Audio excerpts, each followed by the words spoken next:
Un saludo muy cordial a la ministra de Justicia, doctora Margarita Cabello, al viceministro o viceministra María Godoy, al brigadier general Norberto Mujica, por supuesto a todos los colegas y demás invitados para formar parte de este debate de control político sobre la situación carcelaria del país. Muchas gracias a todos. La situación carcelaria del país consuetudinariamente ha presentado crisis en los establecimientos carcelarios, penitenciarios y de reclusión transitoria por diferentes factores, principalmente por el hacinamiento, sumado a problemática de los reclusos frente a falencia de medidas sanitarias que afectan significativamente la vida del recluso, lógicamente en peligro su salud en este momento tan preocupante. También afecta la integridad personal, la dignidad humana. Situaciones en general que merecen una mayor atención de las autoridades nacionales, departamentales, municipales, regionales, especialmente frente a la pandemia del COVID-19, que hoy lamentablemente no solo está afectando al país, sino casi a todos los 222 países de la Tierra. Escenario que hace necesario que prevalezcan los derechos humanos de estas personas que se encuentran privadas de la libertad. La situación carcelaria del país, grosso modo, según estadística del mismo Instituto Colombiano Penitenciario, el INPEC, a 26 de mayo de la anualidad, dice que tiene una capacidad general de 80.928. La población total es de 113.816 hasta el día de hoy. Condenados 75.718 hombres y 5.436 mujeres, para un total de 81.154. De eso, de acuerdo al mismo informe que ellos tienen en la actualidad, sindicados son 30.070 hombres, mujeres 2.402, para un total de 32.472, como usted puede observar. Y todos los que nos escuchan, pues casi el 40%, por así decirlo, las personas privadas de la libertad no son condenados sino sindicados. Hay una superpoblación de 32.888 presos. El hacinamiento está en el 40.64% en su totalidad. Como se puede observar, la capacidad de las cárceles en Colombia ha sido desbordada en más de 32.000 personas, con 104 establecimientos que presentan hacinamiento siendo progresivo en cada año. Eso sigue avanzando día tras día. Con el hacinamiento, ¿qué se evidencia? Se evidencian problemas de convivencia que se presentan entre los internos, entre estos y los guardianes, personal de la salud y administrativos, riñas internas, conflictos, drogadicción, patologías de salud mental, de transmisión sexual y las producidas por un precario sistema sanitario, porque realmente es muy limitado. Si por fuera nosotros contamos con ciertas limitaciones para el acceso a la salud de los colombianos, cuanto más sufren los reclusos, además de una falta de condiciones laborales o de aprendizaje de oficio para los reclusos, para que ellos sean resocializados. Hay unas limitaciones muy tremendas en esa parte laboral y también de aprendizaje, que puedan ayudar a evitar la reincidencia sistemática de los delitos y el aumento de los reclusos en los establecimientos de cárceles o carcelarios o penitenciarios. Voy a presentar la problemática de la cárcel en general, con unos enunciados. Hay riñas, castigos, tratos crueles, condiciones precarias, corrupción, tráfico y consumo de estupefacientes, desigualdad, ocio, reincidencia, hacinamiento y falta de recursos humanos, financieros o de infraestructura. Causa de la crisis carcelaria en Colombia. Primero están los casos de corrupción al interior de los penales. Eso es de público conocimiento. Los altos índices de hacinamiento, la denuncia de violaciones de derechos humanos a los privados de la libertad. Eso es una cuestión que también es de público conocimiento. La capacidad de las cárceles en Colombia son insuficientes, no alcanzan a albergar casualmente, por eso el hacinamiento. Y una complejidad presupuestal, esas limitaciones que tiene hoy para poder hacer un buen trabajo al interior de las cárceles.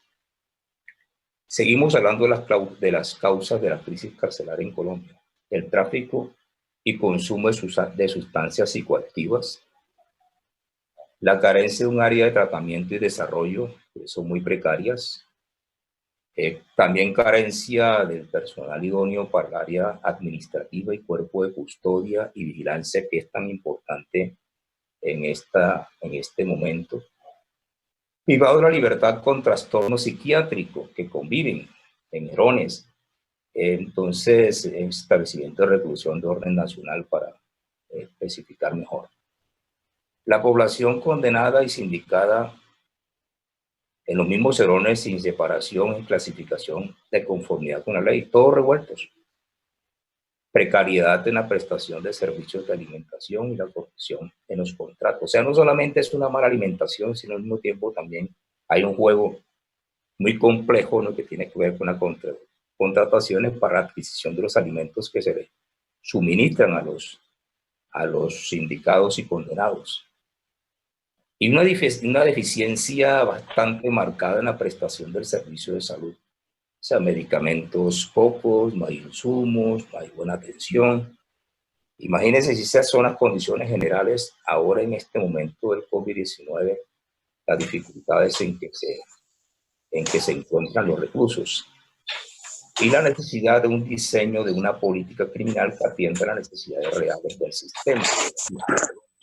Y a propósito de la política criminal, no solamente tiene que ver con la situación carcelaria.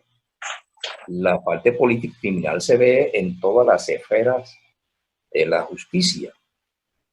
Aún tenemos un sistema legislativo muy improvisado y inmediatista, que no responde a una política criminal. La mayoría de las leyes que hoy en día nosotros discutimos y aprobamos en el mismo Congreso de la República son más mediáticas y que responden a algunas exigencias sociales más que producto de una juiciosa política criminal. De igual manera, también la falta de construcción y administración de centros de reclusión por parte de los entes territoriales. Los entes territoriales han tratado de dejar todo esto en manos del presidente de la República y no le presta mucha atención a la situación. Por eso casualmente hay una mezcla ahí entre personas privadas de la libertad y personas privadas de la libertad, pero con problemas psiquiátricos o problemas mentales. Desde el 1998, la Corte Constitucional declaró el estado de cosas inconstitucional de las cárceles. Además de eso, la falta de cobertura de actividades de trabajo y estudio o enseñanza de los Herones para toda la población privada de la libertad. Y si eso no es posible, la reincorporación y la resocialización sería un poquito muy difícil en nuestro país. Una multiplicidad de sindicatos, que ya se hizo alusión en la plenaria, que están enquistados en la entidad, que hacen muy difícil que esta se pueda organizar de mejor manera y que debe ser una muy puntual atención por parte del Ministerio de Defensa. Y además también una infraestructura inadecuada y deficiente y obsoleta. Bueno, de todo esto queremos puntualizar la corrupción al interior de los Herones. El INPEC relaciona los siguientes causas de corrupción. Por uno, está diciendo la baja rotación de funcionarios públicos. Los medios de reprensión de compañeros y de internos. O sea, se reprime de tal manera que Esto no consulta ni la realidad legal ni tampoco la normatividad interna del mismo Código Penitenciario. Buscar beneficios económicos por la existencia de una necesidad, o sea, es cobrar para poder prestar un servicio que de una u otra manera es necesario para el interno. La farmacodependencia es uno de los problemas más complejos que podemos nosotros encontrar, la adicción de personas privadas de la libertad. Falta de reentrenamiento, por así decirlo, de los binomios caninos para detención de sustancias psicoactivas. O sea que cuando la persona va a ingresar, hay una insuficiencia del binomio canino que impide cumplir una función más efectiva en la detención de esas sustancias psicoactivas.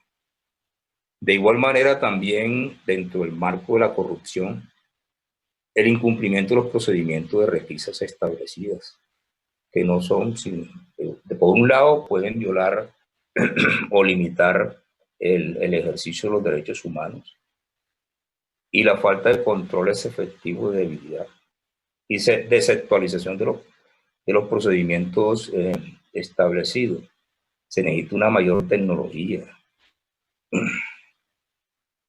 Por último, ausencia o deficiencia de equipos de seguridad, herramientas de control y medidas de apoyo en los establecimientos. Y ahí estamos hablando de casillas voz, cámara de seguridad y entre otros. Precisando un poquito más sobre la corrupción, existe al interior de los establecimientos carcelarios una comunicación clandestina. Y vemos que al interior de ellos podemos nosotros ver con precisión que, y eso de público, con ni siquiera hacer una acotación muy sencilla en esta partecita. Esa comunicación clandestina, o sea, el tener celulares, tablets, SIM card y portátiles dentro de la cárcel, no solamente es un beneficio para algunos, sino que en el fondo es un mecanismo que se utiliza para delinquir.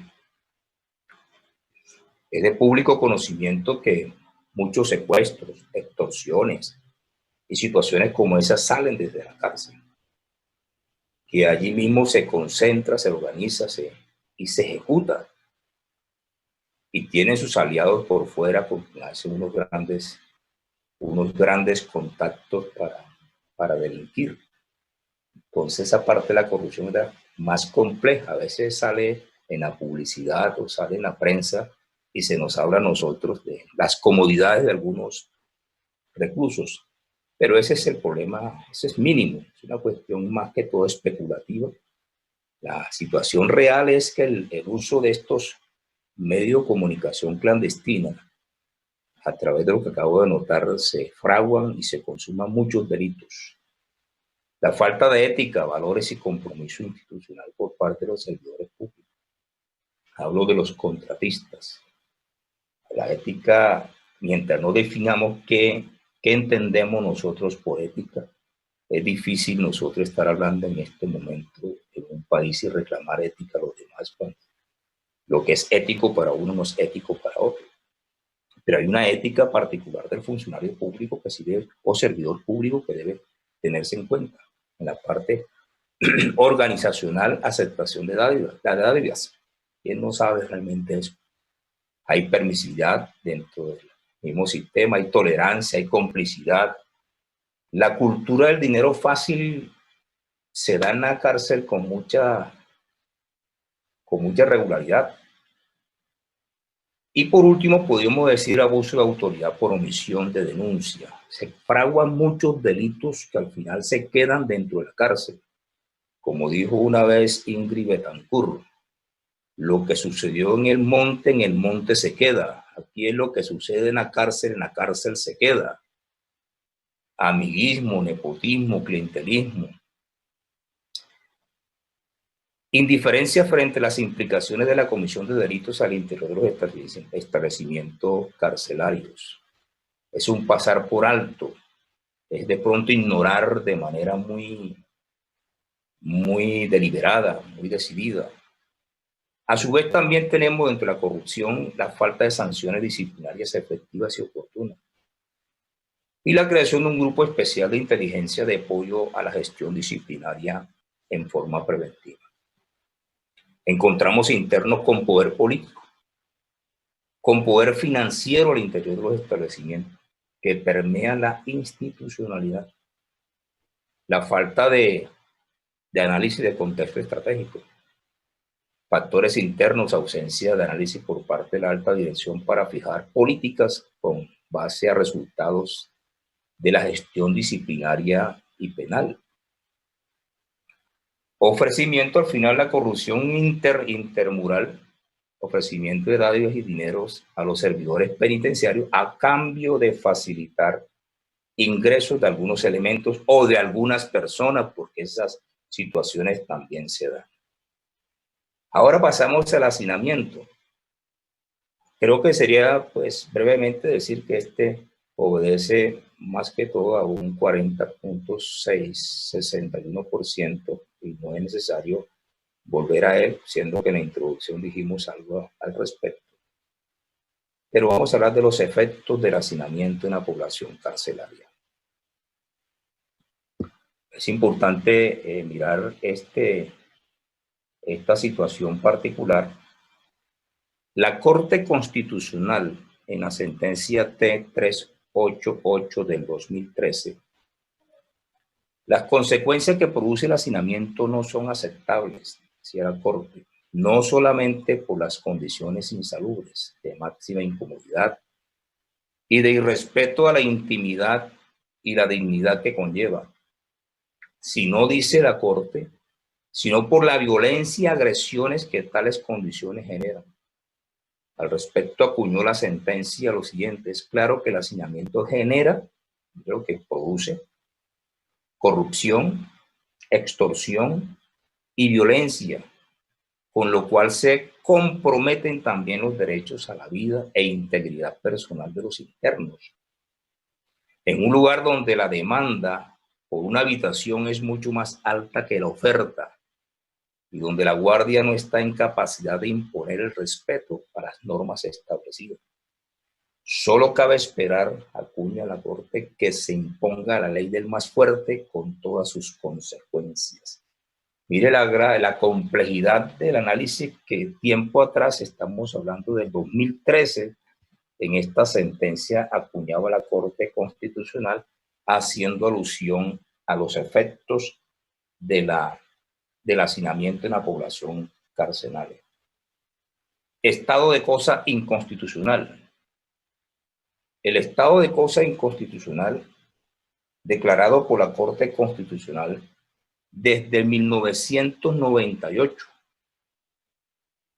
en la sentencia T153 de 1998 y también la T388 de 2013, y reiterado en la sentencia T762 del 2015, que la fecha no ha sido levantado ni superado, aunque se han realizado seguimientos, pero que sin duda alguna prevalece y resulta en un flagrante hecho vergonzoso para un Estado social de derecho,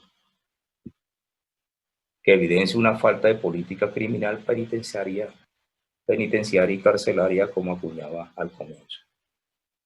En lo que respecta al consumo de sustancias psicoactivas, se estima que el 30% de los reclusos consumen sustancias ilícitas. Estudios demuestran que el consumo de drogas aumenta la probabilidad de la reincidencia en un 58%. O sea, mayor consumo de drogas, habrá mayor probabilidad de reincidir en los mismos o en otros delitos. El tamaño estimado del mercado de estupefacientes de los centros penitenciarios es, según estadísticas, 2.44%, que equivale al 0,02 del Producto Interno Bruto. Al año 2016, según cifras citadas, las incautaciones que se hicieron en los Herones superaron los 7.000 millones en sustancias como marihuana, cocaína y bazuco. O sea, es un mercado interno. Es otra olla, como dicen los expertos de estos casos. La cárcel se ha convertido en un centro de negocio de la droga y que produce grandes dividendos. La pregunta es cómo ingresa. La pregunta es cómo se distribuye.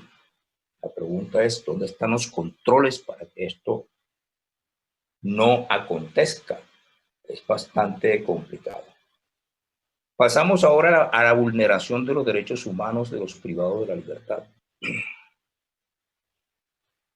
Las garantías mínimas constitucionales para la población privada de la libertad es muy grave.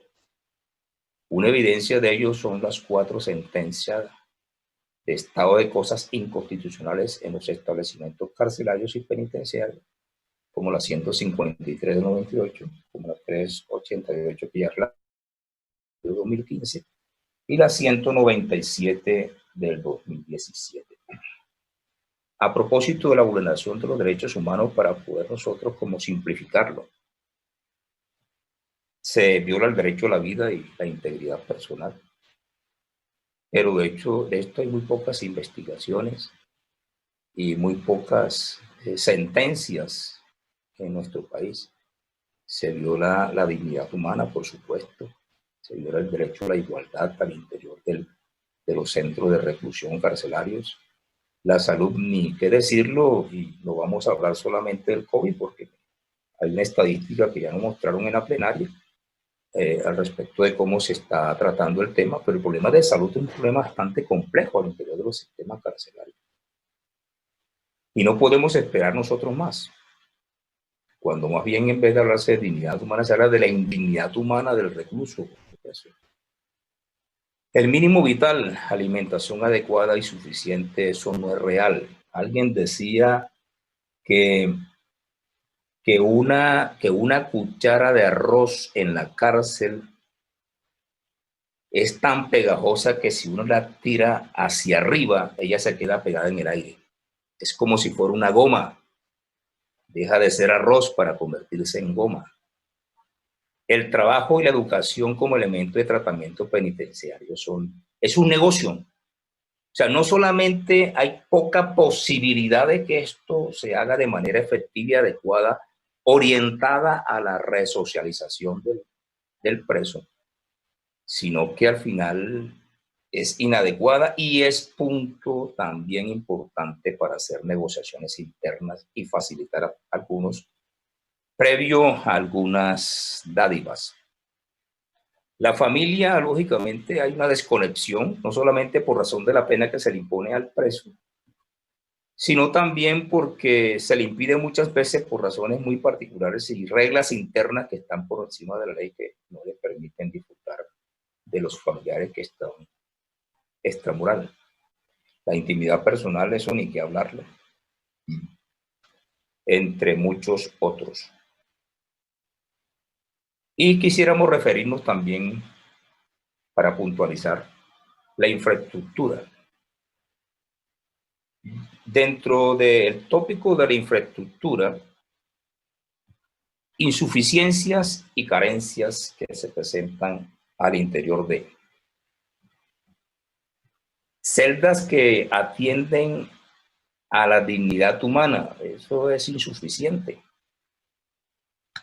El hacinamiento, que ya hablábamos hace poco, evidencia esa insuficiencia. También las instalaciones sanitarias adecuadas a sus necesidades y al decoro mínimo propio de su dignidad. Nosotros hemos conocido establecimientos carcelarios donde carecen de un buen lavamanos, para no hablar de los inodoros. Las instalaciones son muy precarias y son contaminantes, independientemente del COVID-19. De suyo es insalubre la forma como vive el preso en Colombia. Una cama individual con su ropa de cama correspondiente en condiciones higiénicas, eso no es real. Aún más, hay un negocio respecto a las camas. Al interior de las cárceles, más bien las pocas que hay y que están en buenas condiciones son objetos de contratos, como si fueran unos arriendos mensuales. La pregunta es, ¿de eso qué? El agua potable, lógicamente, ni es suficiente ni es adecuada. Si en el país los que están con una libertad, entre comillas, tienen un deficiente servicio público de agua potable, las condiciones carcelarias, ni qué decirlo. Son carencias, iluminación y ventilación del sitio de reclusión de igual manera muy limitadas, recibir implementos necesarios para el debido aseo personal, los plazos establecidos, eso es otro negocio también. El que tiene la posibilidad de poder comprarlo, porque este es otro mercado también que se encuentra. Entonces, hay insuficiencia por un lado, pero se genera un mercado interno para poder suplirlo. Los artículos de necesidad o artículos de aseo. Recibir atención médica constante y diligente. Bueno, ya esto creo que hace poco acuñamos a este punto. Es una carencia de gran relevancia. La medicina huye, la prestación de los servicios médicos huye en favor de los presos.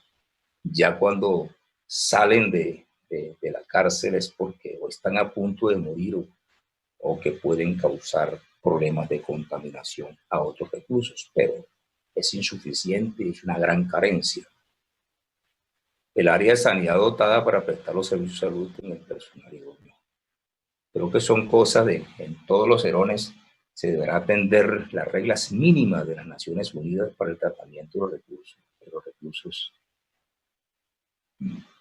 Entonces, la situación de los establecimientos carcelarios y penitenciarios en Colombia ante la pandemia del COVID-19, y aquí finalizamos, en consideración del problema de hacinamiento en las cárceles con sus respectivas consecuencias en la convivencia y la salud, es pertinente señalar que la crisis actual presentada por la pandemia COVID-19 ha visibilizado la situación precaria en la cual se vulneran los derechos fundamentales de la población recluida de manera intramural en las diferentes instituciones penitenciarias y carcelarias, a la que ahora se suma un riesgo adicional de ser altamente vulnerables por la imposibilidad de tener protocolos de distanciamiento físico en lugares donde el hacinamiento impide controlar la propagación del virus. La situación carcelaria en el marco del COVID-19. Institución carcelaria, establecimiento penitenciario y carcelario. Senador Pacheco, parece que se venció el tiempo, lleva casi 30 minutos, pero no, te dijo que iba a terminar y por supuesto adelante, sonido para el senador Pacheco. Sonido. Yo podría dejar inclusive la situación carcelaria que el informe pues ya lo presentaron en plenaria y creo que quizás se va a tocar tangencialmente otra vez por la ministra, pero quiero referirme particularmente a, teniendo en cuenta la propagación de contagios desde el interior del país a las zonas periféricas, es pertinente evaluar los protocolos de traslado de personal y recursos en los distintos establecimientos carcelarios y penitenciarios, a la luz de los acontecimientos de las cifras, aunado a la vulnerabilidad en que se presenta la sobrepoblación que encontramos en las cárceles, que impide el distanciamiento físico, decía, y de todas maneras creo que las medidas son más rigurosas que los protocolos que se están estableciendo para todos los colombianos que contamos con la libertad. O sea, las medidas de bioseguridad al interior de los centros de reclusión son de vital importancia en este momento para evitar vulneraciones de los derechos fundamentales de los reclusos. Quiero dejar allí, señor presidente, para más bien a manera de conclusión hacer algunas precisiones sobre lo que tiene que ver con con algunos principios de las sanciones penales y la función de la pena. Muchas gracias, señor presidente. No, a usted, senador Eduardo Pacheco, muy buena y muy documentada intervención que agradecemos mucho. De manera